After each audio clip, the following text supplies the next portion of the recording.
ত্রিপুরা রাজ্যের কাঞ্চনমালা এলাকার ২০ বছরের যুবক রমজান মিয়া চেন্নাই থেকে কাজ শেষে বাড়ি ফেরার পথে রেলের নিচে কাটা পড়ে প্রাণ হারিয়েছেন।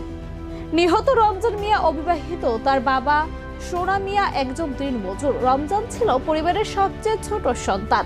ছেলের মর্মান্তিক মৃত্যুর খবর ছড়িয়ে পড়ার সঙ্গে সঙ্গে স্থানীয়রা রমজান মিয়ার বাড়িতে এসে খোঁজ খবর নেন।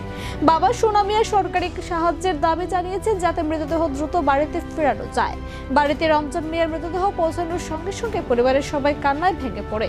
গোটা কাঞ্চনমালা এলাকায় শোকের ছায়া নেমে আসে। স্থানীয়রা বলছেন যুবকের অকাল মৃত্যু হৃদয় বিদারক।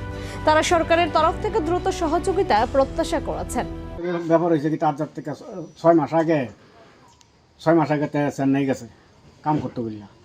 চেন্নাই যে গেছে গিয়া কাম করতে আছে, কাম কইরা কালকা বাড়ি যে ফিরার পথে কালা সন্ধ্যার সময় ওখানকে রেল উঠছে। রেল উঠতে গিয়ে ওখানে তারা কোন জায়গার মাঝে অ্যাক্সিডেন্ট হয়েছে এটা আমরা জানি না।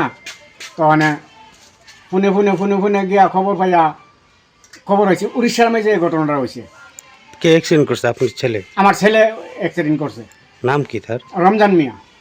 বয়সটা কেমন হইব? বয়স ওই তো 20 বছর চলতেছে। বিয়ে শাদী করছে? না বিয়ে শাদী করছে না। আমি এই জিনিসটা আমি সরকারের কাছে আবেদন করি আমার জন্য সরকার যাকে কিছু সাহায্য করে।